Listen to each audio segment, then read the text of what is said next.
नमस्कार प्यारे बच्चों, मैं डॉक्टर प्रेषी गुप्ता कक्षा 12 की रसायन विज्ञान की कक्षा में आप सभी का स्वागत करती हूँ। बच्चों, आज हम रसायन विज्ञान भाग 2 के अध्याय 11 एल्कोहल, फिनॉल एवं ईथर का अध्ययन करेंगे।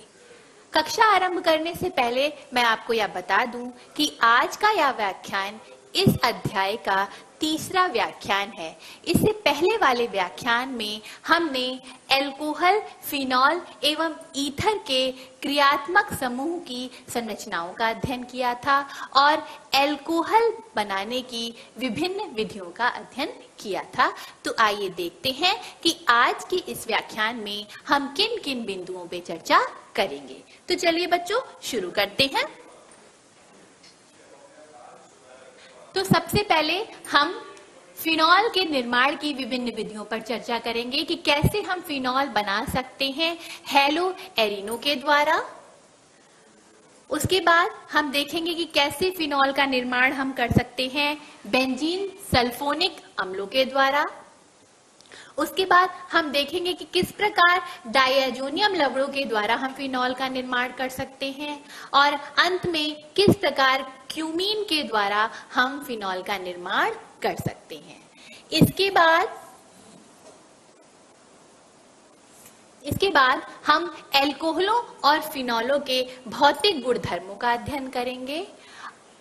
तत्पश्चात हम एल्कोहलों और फिनॉलों के कुछ रासायनिक गुणधर्मों का अध्ययन भी करेंगे, जिसमें सबसे पहले हम देखेंगे कि एल्कोहल किस प्रकार की रासायनिक अभिक्रियाएं दे सकता है और अंत में हम एल्कोहलों और फिनॉलों के अम्लीय गुणों का अध्ययन करेंगे। ठीक है बच्चों, तो चलिए शुरू करते हैं और देखते हैं फिनॉल का निर्माण हेलो एरिनो के द्वारा। तो यहाँ जो संरचना बच्चों आपके सामने है, ये क्लोरोबेंजीन की संरचना है और क्लोरोबेंजीन जब अभिक्रिया करता है NaOH के साथ 623 केल्विन ताप पर और 320 वायुमंडलीय दाब पर, तो बच्चों सबसे पहले सोडियम फिनॉक्साइड बनता है और इस सोडियम फिनॉक्साइड की अम्ल के द्वारा अभिक्रिया कराने पर हमें फिनॉल प्राप्त हो जाता है। बच्चों, यह जो विधि है ये फिनॉल को बनाने की औद्योगिक विधि है और इसे डाउ विधि भी कहते हैं। डाउ विधि या इंग्लिश में इसको डाउ प्रोसेस भी कहते हैं। ठीक है बच्चों, आगे बढ़ते हैं और देखते हैं बेंजीन का निर्माण बेंजीन सल्फोनिक अम्लों के द्वारा। तो देखिए बच्चों, जब बेंजीन अभिक्रिया करता है ओलियम से, ओलियम क्या होता है बच्चों? सधूम्र सल्फ्यूरिक अम्ल और इसका सूत्र होता है H2H2O7। ठीक है, तो सबसे पहले हमें प्राप्त होता है बेंजीन सल्फोनिक अम्ल और इस बेंजीन सल्फोनिक अम्ल को NaOH के साथ गर्म करने पर हमें सर्वप्रथम सोडियम बेंजीन सल्फोनेट प्राप्त होता है या पुनः NaOH के साथ अभिकृत होकर हमें सोडियम फिनॉक्साइड देता है और यह सोडियम फिनॉक्साइड अम्ल के साथ अभिक्रिया करके क्या बनाता है बच्चों? फिनॉल बना लेता है। ठीक, आगे बढ़ते हैं और देखते हैं फिनॉल का निर्माण डायजोनियम लवणों के द्वारा। ये रिएक्शंस बहुत इंपॉर्टेंट है बच्चों और दूसरी बात, यह फिनॉल को बनाने की प्रयोगशाला विधि भी है। ठीक है, तो बच्चों ये प्रयोगशाला विधि है, इसको आप ध्यान में रखिएगा। शाला विधि। तो बच्चों, जब प्राथमिक एरोमेटिक एमीन, ये एनिलीन है जो कि एक प्राथमिक एरोमेटिक एमीन है, अभिक्रिया करती है NaNO2 और HCl से। तो बच्चों, जब NaNO2 सोडियम नाइट्राइड और HCl अभिकृत होते हैं तो देखिए क्या बनता है? NaCl बनता है और HNO2 नाइट्रस अम्ल बनता है। जब एनिलीन अभिक्रिया करती है नाइट्रस अम्ल के साथ, हम कह सकते हैं क्योंकि NaNO2 और HCl आपस में अभिक्रिया करके HNO2 ही दे रहे हैं और ताप क्या होगा? 273 से 278 केल्विन अर्थात 0 से 5 डिग्री सेल्सियस। तो हमें क्या प्राप्त होता है? बेंजीन डाइजोनियम क्लोराइड प्राप्त होता है। बच्चों, यहाँ पर ताप का विशेष ध्यान रखेंगे। अगर ताप इससे अधिक होगा तो जो डाइजोनियम क्लोराइड बनेगा वो स्थायी नहीं होगा। यह डाइजोनियम क्लोराइड को जब हम गर्म पानी के साथ अभिकृत कराते हैं तो बच्चों हमें फिनॉल प्राप्त हो जाता है। और क्या बनता है? नाइट्रोजन बनता है और HCl भी बनता है। ठीक है बच्चों, आगे बढ़ते हैं और देखते हैं फिनॉल का निर्माण क्यूमीन के द्वारा। तो ये जो संरचना आपके सामने है बच्चों, ये क्यूमीन की संरचना है और इस क्यूमीन में आप देख रहे हैं आइसोप्रोपिल समूह है। ये समूह कौन सा है बच्चों? आइसोप्रोपिल समूह है और ये बेंजीन पर लगा हुआ है, इसीलिए इसे आइसोप्रोपिल बेंजीन भी कहते हैं। जब क्यूमीन अभिक्रिया करती है वायु की ऑक्सीजन से तो इसका ऑक्सीकरण हो जाता है और क्या बनता है? Cumene hydroperoxide. और इस क्यूमीन हाइड्रोपरऑक्साइड की तनु अम्ल के द्वारा अभिक्रिया कराने पर हमें फिनॉल प्राप्त हो जाता है। यहां आप देखते हैं बच्चों, फिनॉल तो प्राप्त ही होता है, एक और बहुत उपयोगी यौगिक प्राप्त होता है, एसीटोन। ठीक, तो बच्चों हम बनाना तो चाह रहे थे फिनॉल, लेकिन हमें एक और उपयोगी यौगिक प्राप्त हो गया। ठीक है, तो इस विधि का जो उपयोग है वो विश्व में फिनॉल के निर्माण में सबसे ज्यादा किया जाता है, क्योंकि फिनॉल के साथ साथ हमें एसीटोन भी प्राप्त हो जाता है। ठीक है, आगे बढ़ते हैं बच्चों और अब हम शुरू करते हैं एल्कोहलों और फिनॉलों के भौतिक गुणधर्म। तो सबसे पहला जो भौतिक गुण का अध्ययन हम करेंगे बच्चों, वो है क्वथनांक। आपको पता है बच्चों क्वथनांक क्या होता है? वह ताप जिस पर कोई किसी द्रव का वाष्प दाब वायुमंडलीय दाब के बराबर हो जाता है उसे हम क्वथनांक कहते हैं और उस ताप पर वह द्रव उबलने लगता है। ठीक है बच्चों, तो एल्कोहलों और फिनॉलों का जो क्वथनांक है वो कार्बन परमाणुओं की संख्या में वृद्धि होने के साथ साथ बढ़ता है, क्योंकि वॉन डेर वाल बलों का मान भी बढ़ता है। यहाँ आपके सामने 4 एल्कोहल यौगिक लिखे हुए हैं और देखिए यहाँ पे कार्बन परमाणु की संख्या 3 है, यहाँ 4, यहाँ पे 1 2 3 4 5 और यहाँ पे 1 2 3 4 5 और 6। तो हम देखते हैं कि जैसे जैसे कार्बन परमाणुओं की संख्या बढ़ती है वैसे वैसे क्वथनांक देखिए क्या हो रहा है? बढ़ता जा रहा है। इसका 97 डिग्री सेल्सियस, इसका 117, इसका 138 और इसका 158 डिग्री सेल्सियस हो जाता है। तो जैसे जैसे एल्किल या एरे समूह का आकार बढ़ेगा वैसे वैसे ही हमारे एल्कोहल या फिनॉल का क्वथनांक भी बढ़ता जाता है, क्योंकि वॉन डेर वाल बलों का मान बढ़ता है। तो इस यहाँ पे हम कह सकते हैं कि वॉन डेर वाल्स जो बल होते हैं वो समानुपाती होते हैं अणुभार के। ठीक, आगे हम बात करते हैं कि यदि एल्कोहलों में एल्किल समूह में कार्बन की संख्या समान रहे पर एल्किल समूह की संरचना बदल जाए तो क्वथनांक में क्या असर पड़ता है। तो देखिए इन सभी में कार्बन परमाणुओं की संख्या 4 है बच्चों, 1 2 3 4। ठीक, यहाँ पे देखिए 1 2 3 4, इसको ऐसे करेंगे 1 2 3 4, 1 2 3 और 4। ठीक है, इन सभी में कितने कार्बन परमाणु हैं? 4। लेकिन देखिए एल्किल समूह का श्रृंखलन हो जाता है, अर्थात ब्रांचिंग होती है। तो जैसे जैसे एल्किल समूह की ब्रांचिंग होती है हम देखते हैं कि जो क्वथनांक है वो क्या होता जाता है? कम होता जाता है। देखिए इसका 1 ब्यूटेनॉल का जो बॉइलिंग पॉइंट है वो 117 डिग्री सेंटीग्रेड है। यहाँ देखिए 2 मेथिल 1 प्रोपेनॉल का 160 डिग्री सेंटीग्रेड, 2 ब्यूटेनॉल का 98 डिग्री सेंटीग्रेड हो जाता है और 2 मेथिल प्रोपेन 2 ऑल का जो है वो 82 डिग्री सेंटीग्रेड हो जाता है। और ऐसा इस कारण होता है क्योंकि पृष्ठ क्षेत्रफल घट जाता है। इस बात को हम और अच्छी तरीके से समझ सकते हैं आगे बढ़कर। देखिए यहाँ ये जो है बच्चों ये 1 ब्यूटेनॉल का और 2 मेथिल प्रोपेन 2 ऑल का स्पेस फिलिंग मॉडल है। तो बच्चों यहाँ आप इस तरीके से समझ सकते हैं कि ये जो 1 ब्यूटेनॉल की जो संरचना है वो थोड़ी सी लंबी होती है और आप इस तरीके से देख सकते हैं कि 1 ब्यूटेनॉल के ये 2 मॉलिक्यूल हैं, तो जब वो एक दूसरे के पास आते हैं तो 1 ब्यूटेनॉल में 2 मॉलिक्यूल्स का संपर्क क्षेत्रफल अर्थात एरिया ऑफ कांटेक्ट जो है वो ज्यादा होता है, अर्थात इनके बीच लगने वाले वांडर वाल बलों का मान ज्यादा होता है, इसलिए इनका क्वथनांक जो होता है वो ज्यादा होता है। अगर हम बात करें 2-मेथिल प्रोपेन टू ऑल की, तो देखिए इसका जो आकार है वो कुछ गोल हो जाता है।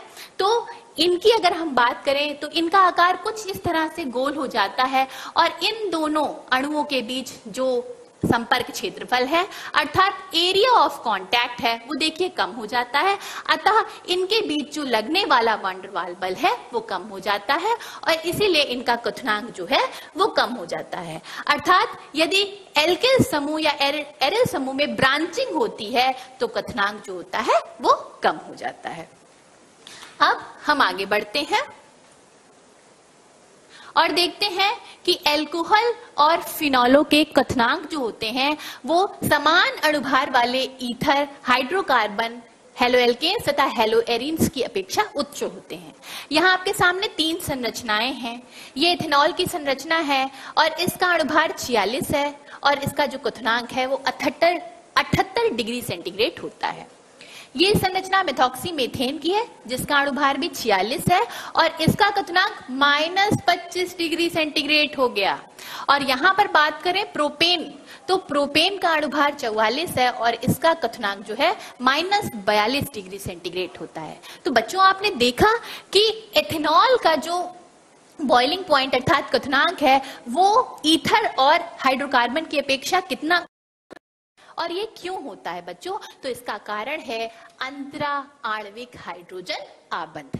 देखिए किस प्रकार से ये बनते हैं बच्चों, क्योंकि ऑक्सीजन के ऊपर की विद्युत ऋणात्मकता ज्यादा होती है तो ये OH आबंध के इलेक्ट्रॉनों को अपनी तरफ खींचेगी, तो इस पर आंशिक ऋणावेश, हाइड्रोजन के ऊपर आंशिक धनावेश, ठीक है। और ये सभी एल्कोहलों के मॉलिक्यूल्स पे होगा।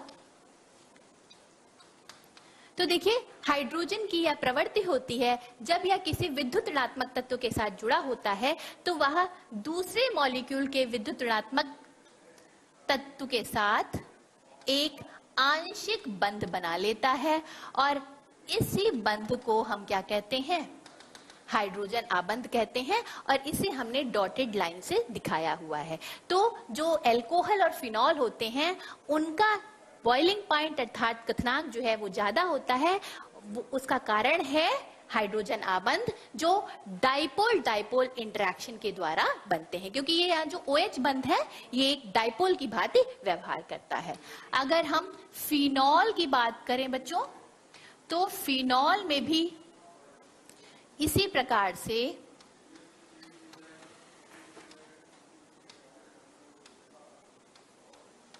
देखिए negative, slightly positive, slightly negative, slightly positive, इस तरीके से हाइड्रोजन आबंध बन जाता है।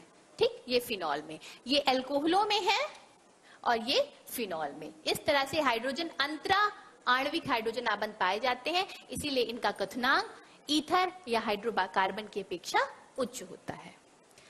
आगे बात करते हैं जल में विलेयता की। तो बच्चों एल्कोहल और फिनॉल जो होते हैं वो जल में विलेय होते हैं क्योंकि वो जल के अणुओं के साथ हाइड्रोजन आबंध, आप यहाँ देख सकते हैं डॉटेड लाइन के थ्रू हाइड्रोजन आबंध बना लेते हैं, इसीलिए एल्कोहल और फिनॉल जल में विलेय होते हैं।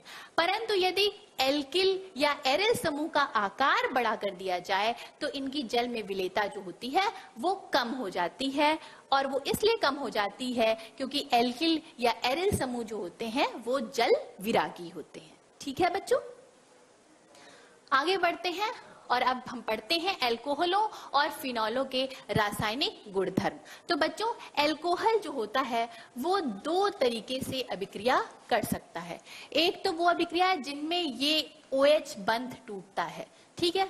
तो जब ये OH बंध टूटेगा बच्चों तो देखिए क्या बनेगा, RO- और H+। RO- एक न्यूक्लियोफाइल है, ये कहाँ पे जुड़ना चाहेगा, जहां पर इलेक्ट्रॉनों की कमी होगी, ठीक है। तो जब एल्कोहल एक न्यूक्लियोफाइल की भांति व्यवहार करेगा तो OH बंध टूटेगा। एक पॉसिबिलिटी ये है कि ये CO बंध टूटे, ठीक है। तो क्या बनेगा, देखिए कार्बोकैटायन बनेगा और OH माइनस बनेगा। और ये क्योंकि एक इलेक्ट्रोफाइल है, इसके पास इलेक्ट्रॉनों की कमी है, तो ये कहाँ जुड़ना चाहेगा, जहां इलेक्ट्रॉनों की अधिकता होती है। तो बच्चों जब अल्कोहल एक इलेक्ट्रोफाइल की भांति व्यवहार करता है तो CO आबंध टूटता है। तो देखते हैं बच्चों, पहले हम वो अभिक्रियाएं देखते हैं जिनमें OH आबंध का विदलन होता है, अर्थात OH बंध टूटता है। यहाँ पे देखिए अल्कोहल की ऑक्सीजन के ऊपर 2 लोन पेयर ऑफ इलेक्ट्रॉन है, ठीक है। तो वो क्योंकि यहाँ पे इलेक्ट्रॉनों की अधिकता है, ये किससे जुड़ना चाहेंगे, जहां इलेक्ट्रॉनों की कमी होगी, ठीक है। तो ये एक मध्यवर्ती यौगिक न्यूक्लियोफिलिक अटैक के द्वारा एक मध्यवर्ती यौगिक बनेगा।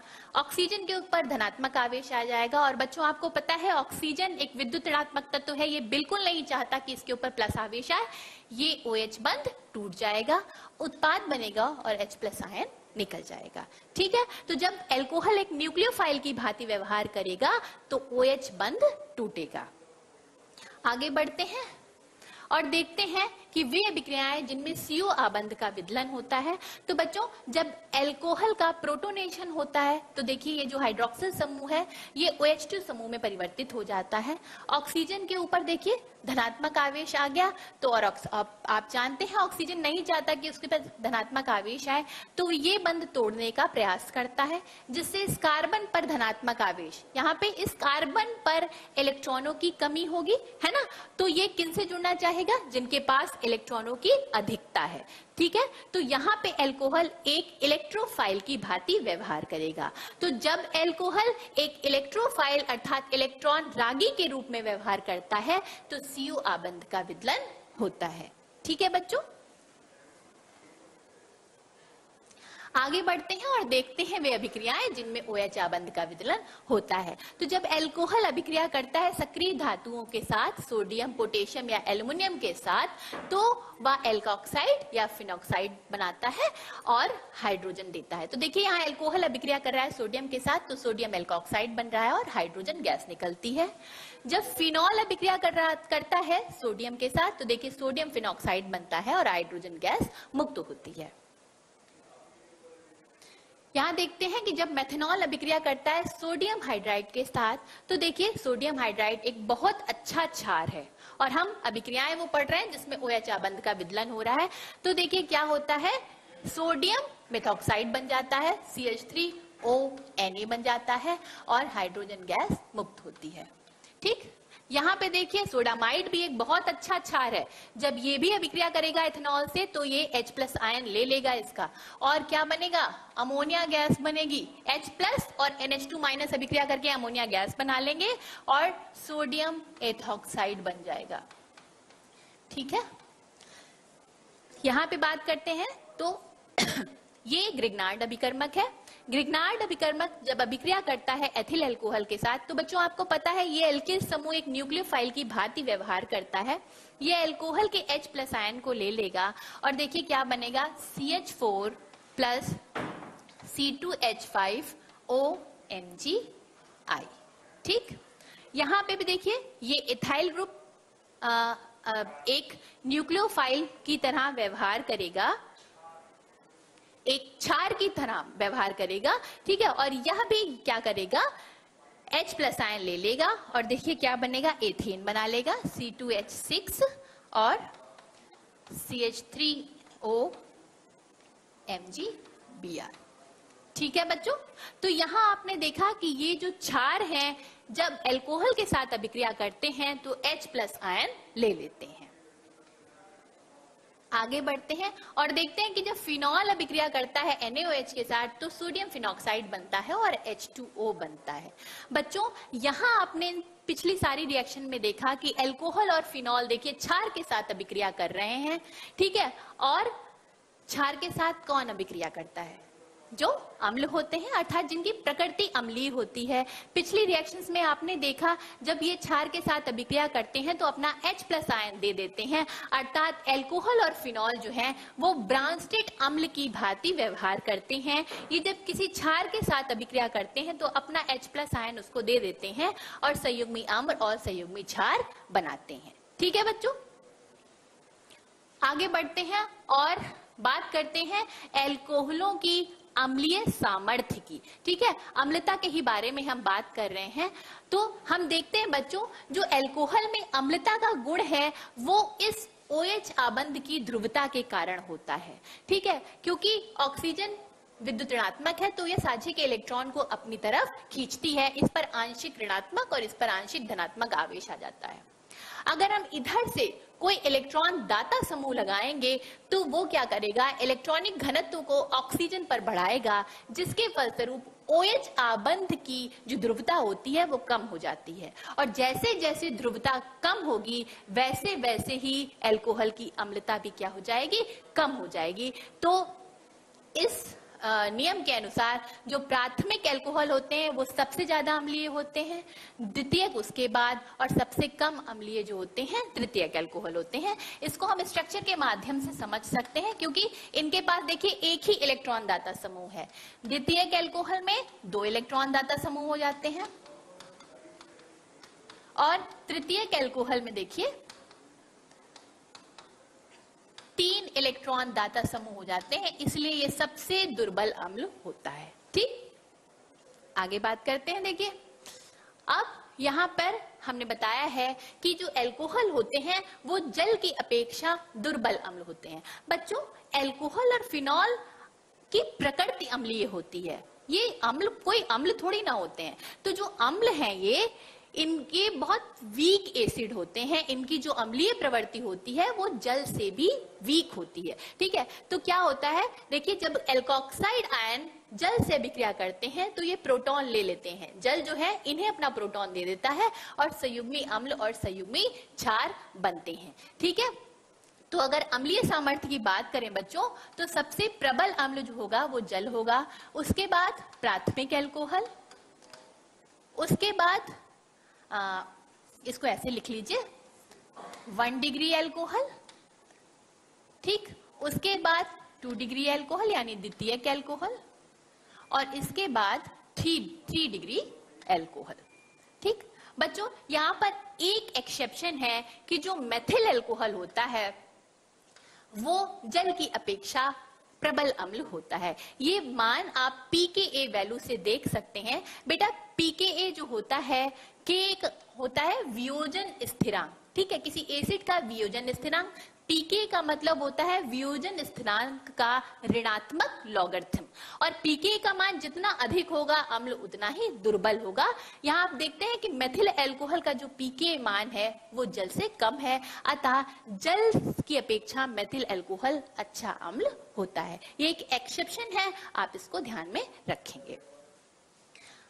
आगे बात करते हैं फिनॉलों में अम्लता की। और अल्कोहल और फिनॉल की अगर अम्लीय सामर्थ्य की बात करें तो अल्कोहल वियोजित होकर एल्कोक्साइड आयन देते हैं, फिनॉल वियोजित होकर फिनॉक्साइड आयन देते हैं।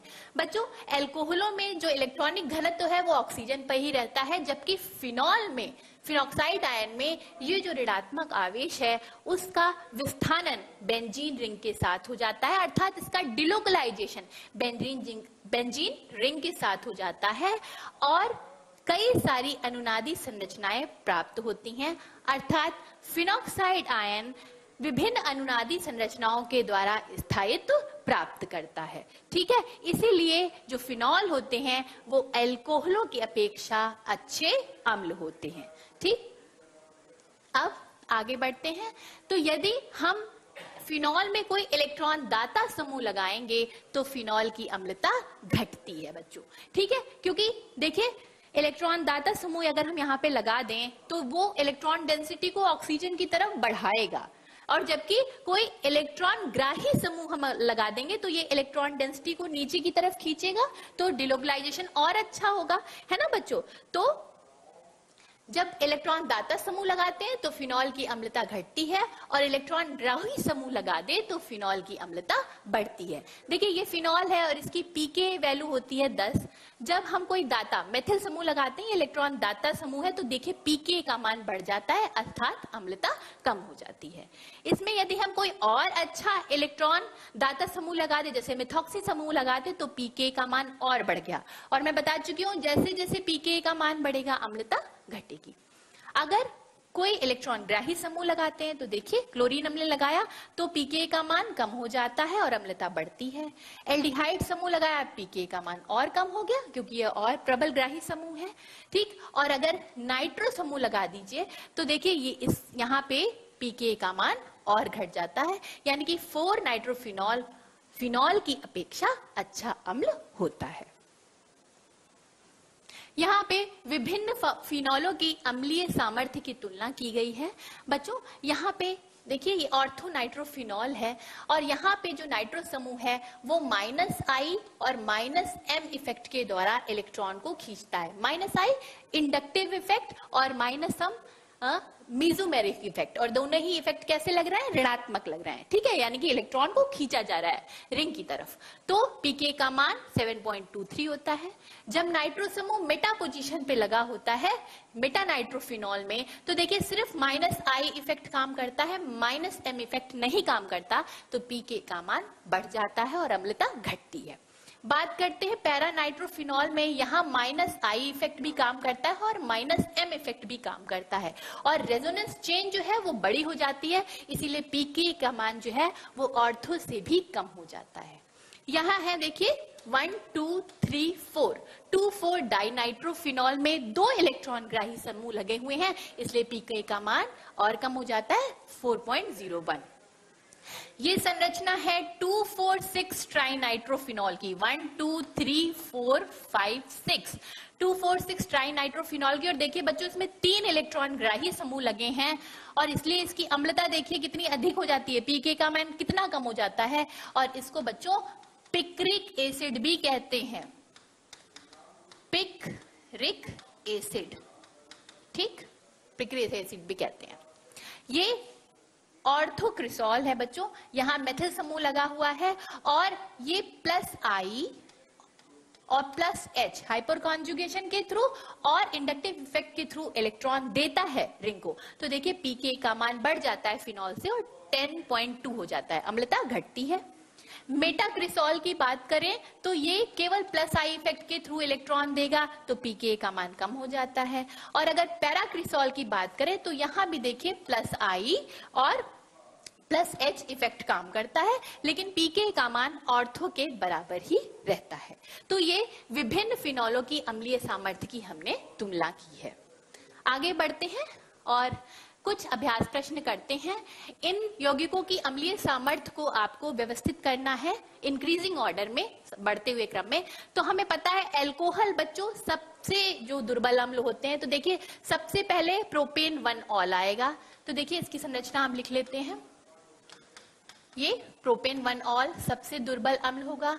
उसके बाद देखिए मिथिल समूह लगा है, यानी कि ये फिनॉल से भी दुर्बल होंगे। उसके बाद 4 मेथिल फिनॉल आएगा। ठीक, उसके बाद फिनॉल आ जाएगा। ठीक, आगे बात करते हैं, यहां 1 इलेक्ट्रॉन ग्राही समूह लगा हुआ है। ठीक, 3 नाइट्रोफिनॉल, ये 3 नाइट्रोफिनॉल का स्ट्रक्चर है। और ये देखिए 3,5 डाइनाइट्रोफिनॉल, क्योंकि 2 इलेक्ट्रॉन ग्राही समूह लगे हुए हैं। ठीक है, 3 नाइट्रो यहां लगा है 3 पोजीशन पे और 1 नाइट्रो यहां लगा हुआ है 5 पोजीशन पे, 1 2 3 4 और 5। और उसके बाद देखिए सबसे ज्यादा अम्लीय होगा पिक्रिक एसिड, यानी 2,4,6 डाइनाइट्रोफिनॉल। ठीक, 2,4,6 ट्राइनाइट्रोफिनॉल, 3 नाइट्रो के समूह लगे हुए 1 2 3 4 5 और 6, 2 4 और 6 पोजीशन। ठीक है, तो ये इनकी अम्लीय सामर्थ्य है बढ़ते हुए क्रम में। आगे बढ़ते हैं और इन यौगिकों के कथनांक आपको बढ़ते हुए क्रम में बताने हैं। तो सबसे पहले तो हम अगर इसको A, B, C, D, E और F ले ले, तो बच्चों सबसे कार्बन की संख्या कम होनी चाहिए। मेथनॉल में कार्बन की संख्या देखिए सबसे कम है, तो सबसे कम मेथनॉल का होगा। फिर देखिए एथेनॉल का होगा, D आ जाएगा। उसके बाद देखिए प्रोपेन आएगा, क्योंकि प्रोपेन में 3 कार्बन है। उसके बाद ब्यूटेन में, क्योंकि श्रृंखलन ज्यादा होता है ब्यूटेन 2 ऑल में, तो ब्यूटेन 2 ऑल आएगा। उसके बाद ब्यूटेन 1 ऑल आएगा और लास्ट में पेंटेन 1 ऑल आ जाएगा। ठीक है, तो ये ऑर्डर होगा अम्लीय सामर्थ्य का बढ़ता हुआ क्रम। आगे बढ़ते हैं, यहाँ पे आपको उत्पाद बनाना है, तो देखिए ये फिनॉल बनाने की विधि हमने पढ़ी है और इस प्रकार से फिनॉल हमें प्राप्त हो जाएगा।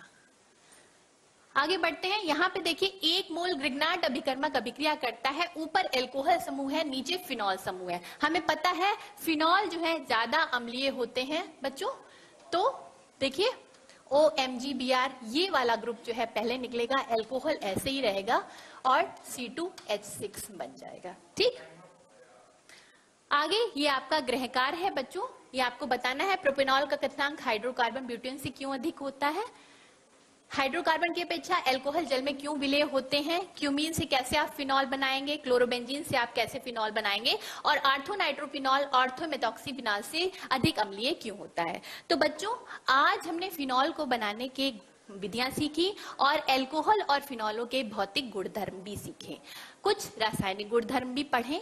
आगे के लेक्चर में हम एल्कोहलों के और रासायनिक गुणधर्मों का अध्ययन करेंगे। तो मेरा आग्रह है आपसे कि आप आगे की जो आपकी रसायन विज्ञान भाग 2 की पुस्तक है उसको अच्छे से पढ़ेंगे, जिससे अगला व्याख्यान आपको अच्छे से समझ में आए। आशा करती हूँ आज का व्याख्यान आपको अच्छे से समझ में आया होगा। धन्यवाद।